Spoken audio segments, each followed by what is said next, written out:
Oh God, you are recording. The little thing is flashing. I am now. Nah. Welcome everybody to Sharpen That Axe, a podcast dedicated to strengthening your skills as a guitar player. See, dramatic pause. It's all about the dramatic pause. We are shaking things up a little bit. I'm shaking my monitor. No, I'm not. By adding a special guest. Is it an Etch-a-Sketch? Yes. No, it's all ruined. We've deleted everything. Yeah. So, as you can probably tell from the girlish laughing in the background, we have a sorry. We have it's an in-studio guest. Yeah, it is an in-studio guest. I'm Dylan Murphy. First of all, singer-songwriter, currently dying from my master's thesis, and with me as always is John Gillen. John, about yourself. Am I here? I don't know where I am. I seriously slept like 3 hours last night because of the thesis, so it's fun. I'm not sure what day it is. So there you have it. They're all one massive day. Yeah, they're all one massive day until September 1st. And then there will be no more podcasts because I'll be dead hungover in a pitch in a ditch somewhere. In a pitch, both maybe. Pitch. Yeah, a hurling pitch full of Buckfast bottles. And we have a very special guest. We have a very delightful young man who has decided to join us in John's studio in Colorado. We have Matthew J. O'Callaghan. Hey, how's it going? Hey, how's it going, man? Yeah, very well, dude. Thanks for having me on. This is weird. Long time listener, first time caller. Yes. Loyal listeners, and by loyal listener I mean Maddie, will know Maddie from our shout-outs on previous episodes, but also is the owner of the Blues Driver, which I'm never giving back. That's why I'm here, Dylan. That's actually hi, Maddie. Trevor Ruse. I flew 9,000 to 10,000 kilometers to the west of Ireland to confront you online, since you're in Galway and I'm in Cork all the time. That sounds so expensive and elaborate. Well, had to make it happen. It's in the back door. I'm here now, and so dude, this was Blues Driver. Well, let me just say I am riddled with guilt right now for you going through that whole effort. Matthew is a fine guitar player joining us, Cork born and bred, if I'm not mistaken. Indeed. Yes. Absolutely. Who Maddie and I, we met each other before we ever met each other. I went to a clinic for John Gom. Maddie, you're wearing a John Gom t-shirt, if I'm not mistaken. A few years back, and Matthew was there, and I gave him a nod, and he gave me a nod, and then 2 years passed, and I moved down to Cork, and he was at an open mic that I turned up at one night, and we have been lifelong friends ever since that. Bros. I just go. And then John came along and screwed it all up. Just ruined it. And then there were three. Too many cooks. No, I'm joking. So, as always, it is time for our Lick of the Week. I am going to open the Lick of the Week, and you are going to get my response. Yes. Matthew, for the listeners, have you heard or not heard the Lick of the Week? I have heard the Lick of the Week. Okay, so this is all on me. All on you, buddy. Okay, so I'm looking at it now. It is Lick of the Week number, I want to say 17. This is episode 17. You forgot to mention 17. it. Yeah. Good God. Welcome, everyone, to episode 17. Let's all start again. Let's not. Okay, I'm going to listen. Okay, listening now.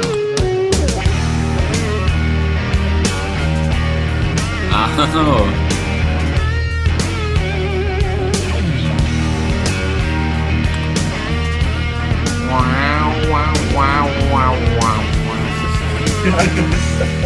It's exactly how it sounds. Cool. Excellent.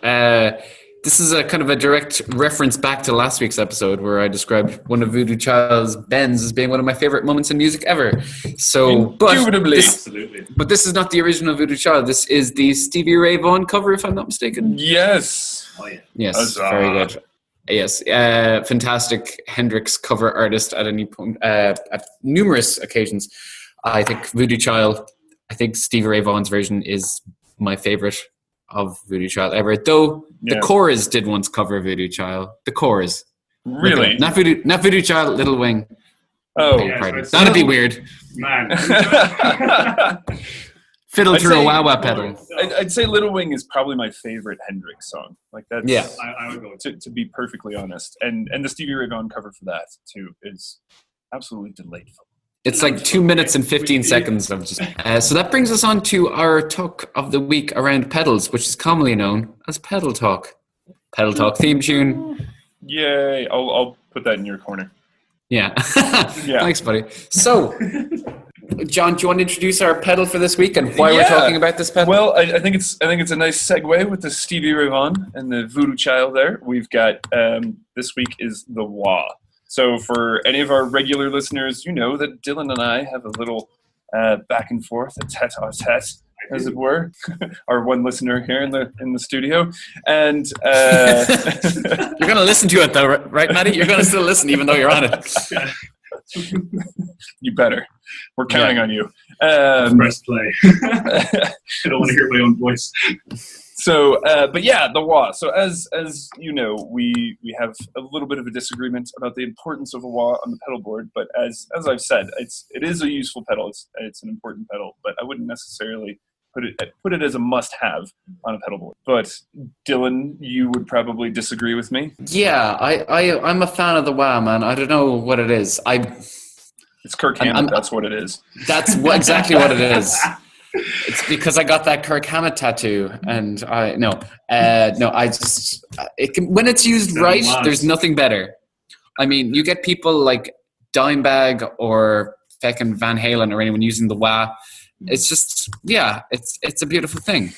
Yeah, I'd agree. And Matt and I were listening to a Dream Theater tune. Yesterday, Home, I think.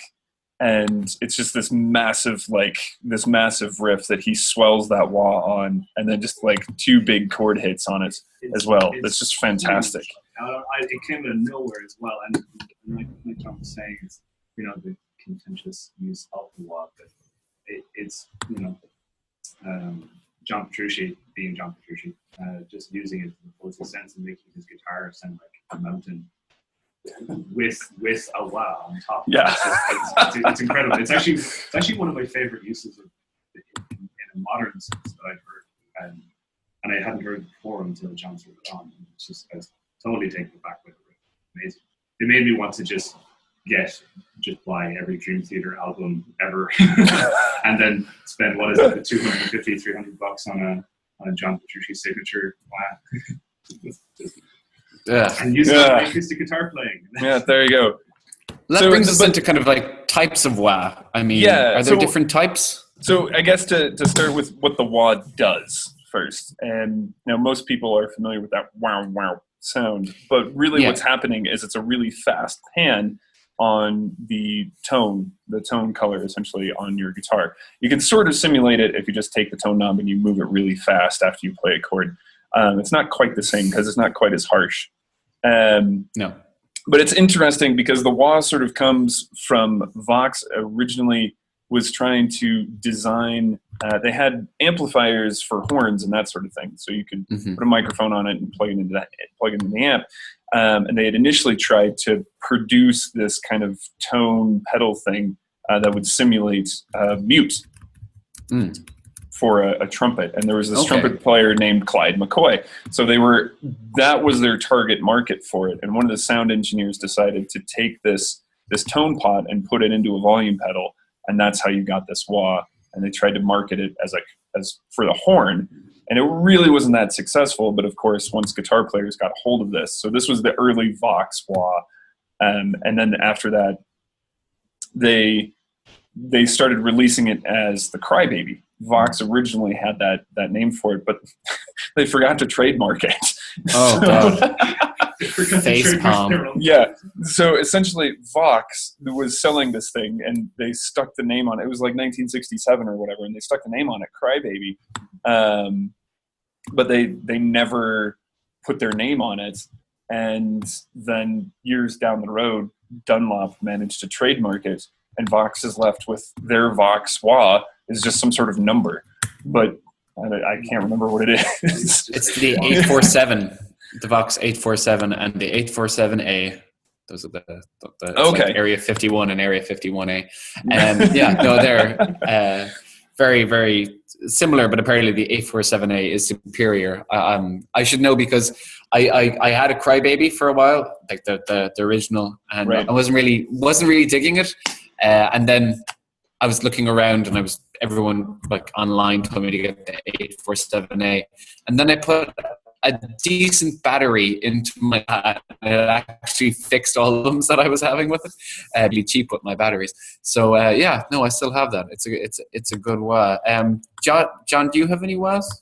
I Do you have any do. pedals? So pedals? yeah, I do kind of have my eyes on one at the moment as well, but I'll go into what I have first. So right now I've got a morally bad horsey. So, and your response to that should be, well, of course you do. Basically, you took the words right out of my mouth. Yeah. Wait, John, do you like Steve Vai? And do you listen to this podcast? Seriously. Yeah. I don't even know you anymore. Amateur. But yeah, and one of the things I thought that was cool about it was instead of having a little button that you have to stomp on to get it to activate, you just step on it and it's activated by an LED in the pedal. So when you just step on it, it goes, and then when you step off, it turns off, which is kind of nice. Unfortunately, the thing I don't like about it is it doesn't have the same amount of sweep and response gear-driven or strap-driven wad would normally have. And that, despite the fact that I like that feature on it, I can't get some of those lower tones. It goes to the high ends really fast. Yeah. Maddie, do you have a wah?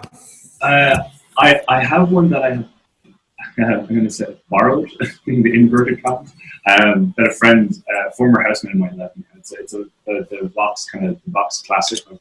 The 847. Cool. Yeah, and it's good. I think I'm going to be going through the same phase that you did, which was how did you describe it? You don't know how to use a wah until you've owned one, sold it, and then bought another one. So I think I'm probably going to. He does listen to the podcast. He passed the test. Yeah, so I think I'm probably going to end up going through that phase. I like the wah. It's just that John has that feature actually that I really want, which is the step response for activating it. That because I find you turn on the wah, and then to turn it off, you've got to put your toe all the way to the bottom. It's really finicky, you know. And you lose so much tone when you do that, and it's cool for some things because you can use the wah as a filter. Money for nothing. Yeah, Tom Schultz, that was a huge part of Boston's Toad. He was halfway press down wah pedal, and it's great for some things, but not when you're trying to do a Jimmy or Stevie Ray Vaughan on it, and you're having to. But when you have more than a feeling, that's when you hit it. So that's something I'm curious about too. Maybe you guys have seen them, like the mini ones. So Hot One makes a mini one as well. I thought they were called Hotone. I think both. I don't know. Hot One, Hotone. Hotone. That's how I've been calling it. Maybe I'm the idiot. One of us is the idiot. That's the thing. I've seen those as well. And then the mini Crybaby as well. I'm just kind of curious. It seems ineffectual to me, but I don't really know if that works. But I mean, that's typical new thing. I mean, you can get a Crybaby for I think they're €80 retail, something along that. But the mini one is €50 more. It's is it really? That's insane. Yeah. But the Hotone Hot One at 100. I don't know. I'd go for that. I mean, one of the things about having a wah on your board as well is that it's really heavy to lug around. Yeah. And if you're walking to a gig, which I live in Galway and everybody walks everywhere, and having a wah pedal, you're I'm not going to bring it tonight because I'm walking. I'm walking here. So I'm very interested in that. Also, I do like. Before we go on to the next section, starring you, Maddie, does everybody here have a favorite kind of wah song? Ooh. Johnny, you going to go with Yankee Rose, you Steve Vai loving son of a bitch? I mean, I suppose I could go with Bad Horsey. No, that I really wouldn't put it there. I think, honestly, I'd have to go with Voodoo Child. That's the one we just listened to, because Either that or the John Petrucci one we were talking about, because it sounds like a mountain. Yeah, Yeah. it's huge. It sounds like Leslie West with a with a wah on top. Yeah. Anyway, that's me. What about you, Maddie? Any other WAP songs? I would say that John kind of just mentioned White too. So actually, I have heard that prog metal band from the guitarist Dan Weller from that was the producer on it. He had this really cool idea to use the wah in the opening riff. So it's like this kind of high octave riff and the producer was kind of using the wah himself by hand. It just came out with this this crazy meaty tone, but it still had that nice, really long, wide, sweepable wow kind of, and it really added to the kind of dark tone of the song. That's probably one of my favorite modern. Yeah, man, I gotta check that out. Indubitably. And you, sir, Mr. Murphy. Well, it's got to be Kirk Hammett. No, E minor. No, I'm gonna go a little bit. Well, I don't know. I think Dimebag uses it really well, but the one that's sticking in my mind for a favorite use of it in a song is possibly "Civil War" by Guns N' Roses. That kind of that midsection between the chorus and the verse. Yeah, give me that face, John. I don't care. Yeah, no, I don't know. I swear to God, I just go. I mean, Slash. I mean, he does hide behind the wah. I do love. Actually, I'm changing my answer. "Let's Go Crazy" by Prince. That last. Crazy freak out at the end of it. Yeah. I just come on. I've got to say this. I do feel like we have completely neglected the outside of Prince, but the entire genre of funk when it comes to a wah. Right. So we should all feel ashamed. Yeah. There was no mention of Parliament or Stevie Wonder. So John, I can fix that. Everybody go back and listen to Maggot Brain. You're welcome. Yes. There you go. That's it. That's all you need. Well played. Anyway, moving on, Mr. Matthew. So anyway, Matt is sort of our resident slappy guitar expert, and we brought him in to kind of just ask a few questions. What are some things to kind of get us started? What are some key things if we want to get into percussive guitar playing? What are some key things that we need to focus on just as a beginner, and how to launch us into the realm of slappy guitar? Yeah, okay. So my first main point about this was the kind of modern finger style playing, or slap happy guitar. It came up when actually the first time Dylan and I met was at that John Gom clinic a few years ago, and he talked about that when you are starting off with this style, that a really important thing that you should do for technique, for any of that, is learn to play softly. Softly, like percussively softly? Yeah, what do you... Softly, yeah.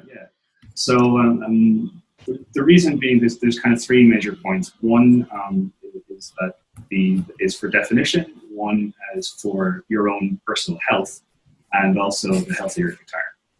So his guitar is pretty beat up. That's kind of rich coming from him. If you've ever seen John Gom, he's got this Loudon. He got it second hand or something back in the early 2000s or late 90s, and it's called Wilma. It is battered to heck. He says it doesn't work acoustically anymore. It's now effectively like an electric guitar. Interesting. So the kind of first point I mentioned is for definition. The guitar as a percussive instrument, it has so many different types of drums. You should just, if you were a drummer, you should just get a guitar because of the drum. That's what I did.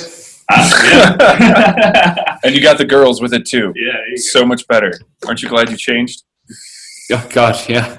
And so he talked about how there's oodles of different types of drums in it. There's a whole drum kit. There's little hand drums, all sorts of different sounds you can get out of it.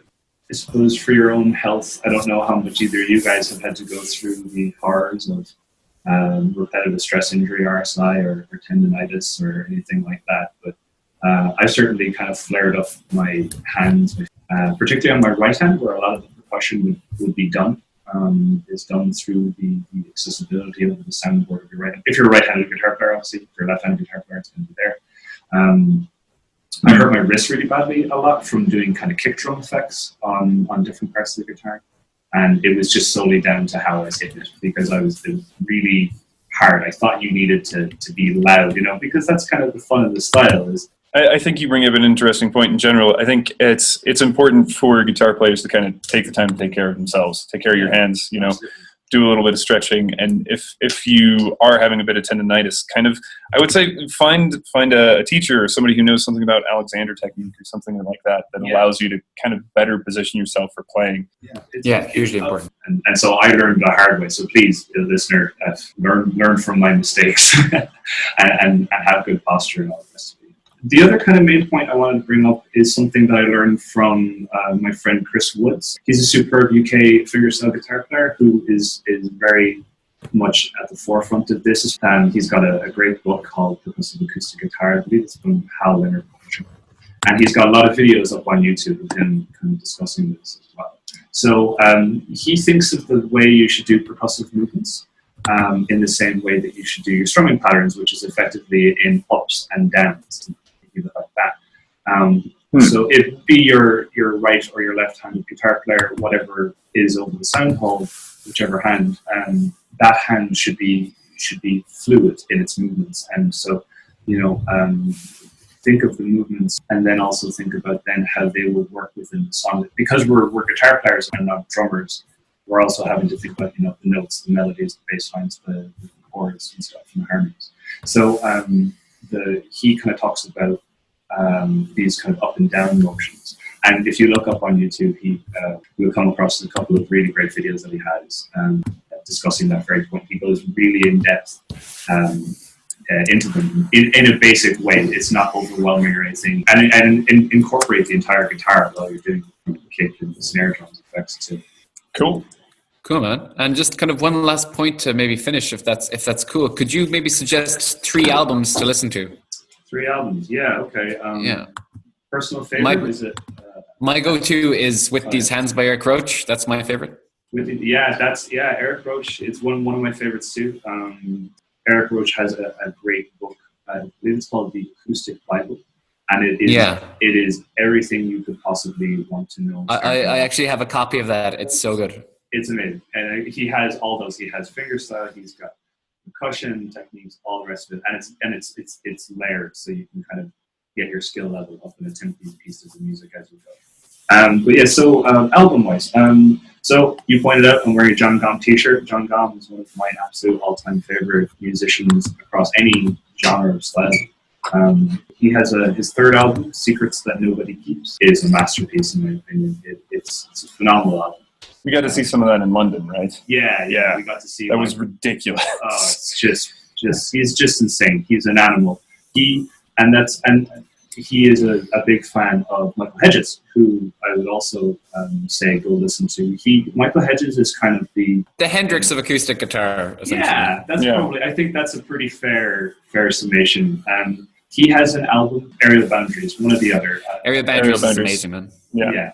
Just so good. He brought together so many different techniques that have existed for centuries in playing guitar. You know, it's this whole percussive thing. It's not new, you know. And he kind of threw out the rule book, as it were, and just. You know, I don't know where it kind of comes in on kind of great albums or whatever, but it's near and dear to my heart because it's the reason why I started playing this style of guitar. But The Art of Motion by Anthony. Oh yeah, there you go. That album, I heard it when I was 17, and I just thought, I didn't play guitar at the time, but my friend showed me Andy McKee playing Drifting on YouTube back in 2007. And I just thought, I want to do that for the rest of my life. This is amazing. Cool. Thank you, Sweet. sir.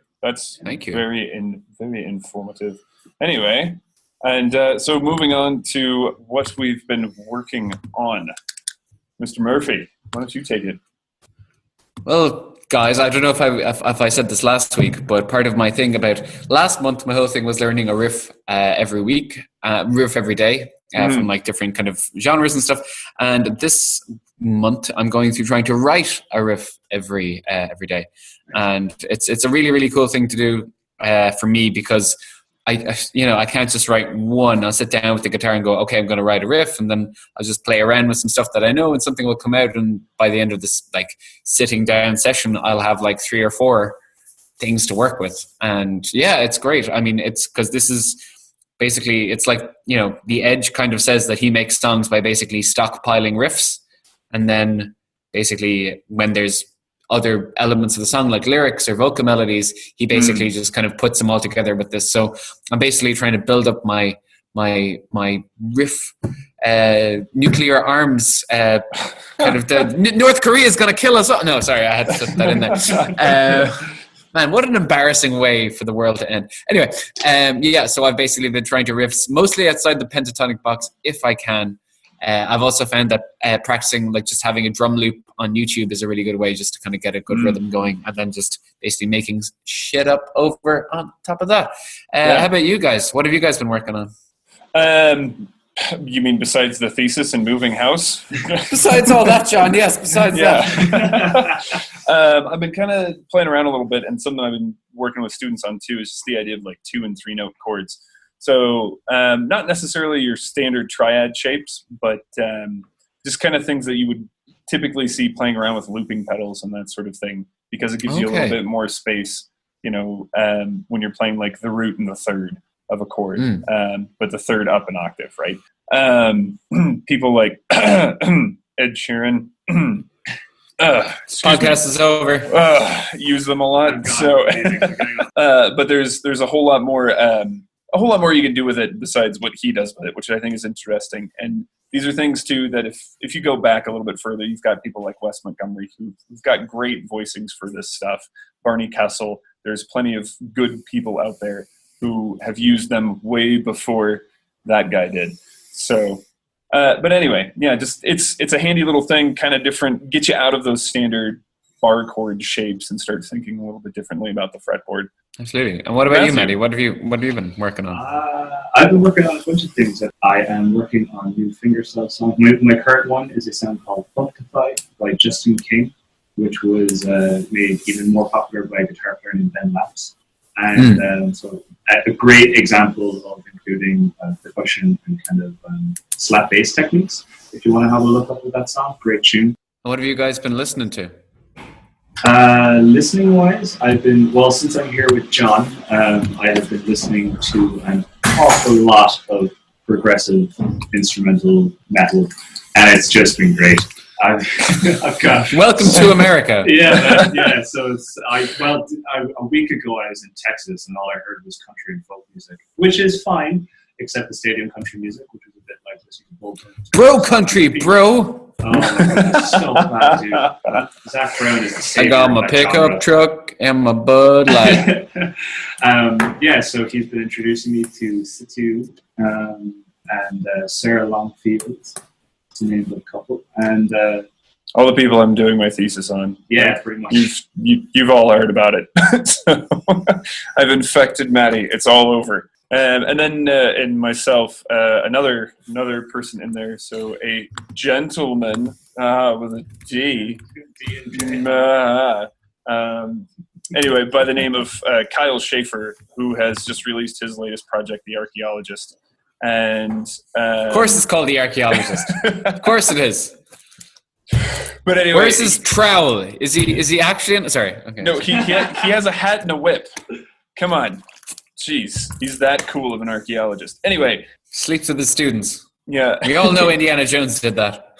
You can't rock the hat. Anyway, he just released this excellent EP that's out there. He was kind enough to do an interview for my thesis. Got the chance to talk to him, get a little bit more knowledge about what he's doing. So that's been good. Anyway, that's kind of, yeah. What about you, sir? Immersing yourself in your thesis, like I am as well.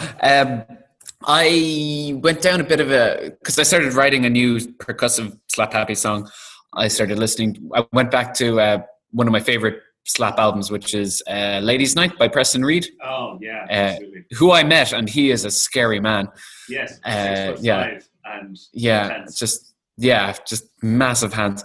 So basically, I finished that album, and Spotify has this thing where if you finish an album, it basically starts playing tracks that are related to that. And that led me into this album by Tommy Emmanuel called Live at the Ryman, which is, I believe, in Nashville. And oh my God, like I've never really sat down and really listened to Tommy Emmanuel, but I listened to that album like 3 times in a day. It's just beautiful. That guy is. So I saw him live in the Cork Opera House last summer. Oh, man. It was. He just put on a clinic. It was.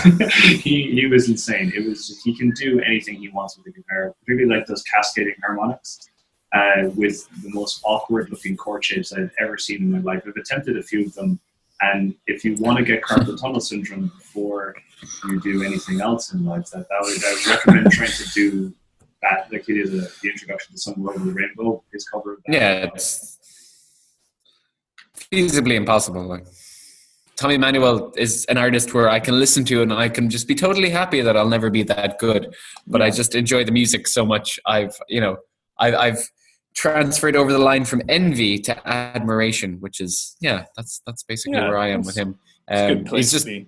Yeah, absolutely. Really, really, really, really nice stuff. His Beatles medley is insane, though. It's something. It's not that difficult. I don't know. Just looking at tabs, like of all the other stuff on the album, so I might look up how to play that. I'm going to tell you, as someone who has attempted it twice now, it's deceptively tricky. Okay. Yeah, but it is worth. It is a lot of fun just going through all this stuff. Unreal. Well, I believe that's the episode, gents with a D. With a D. Guitar in joke. I have to twist my mustache when I say that. Yes. Let's get back to our respective lives and theses, which will be due 3 weeks tomorrow, and then we can we will get through this, friends. Wait, was that on air? I'm sorry.